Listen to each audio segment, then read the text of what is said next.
এই হলো মসজিদে ঢোকার 5টা সুন্নত।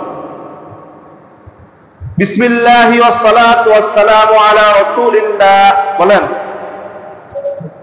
বিসমিল্লাহি ওয়াস সালাতু ওয়াস সালামু আলা রাসূলিল্লাহ। আল্লাহুম্মা ইফতাহলি আবওয়াবা রাহমাতিক। ডান পা দিয়ে ঢুকলেন, ইত্তেকাফের নিয়তে ঢুকলেন মসজিদে, 5টা সুন্নত আদায় হয়ে গেছে।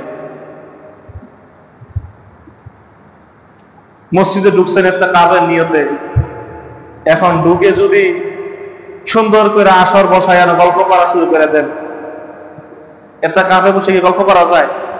দুনিয়াবি কথা বলা যায়? ওই কার খেতে কি হয়েছে, বন্ধে কোনো পানি আইছে, কার সংসারে কি হয়েছে, মসজিদে শুরু করে দেয় গল্প।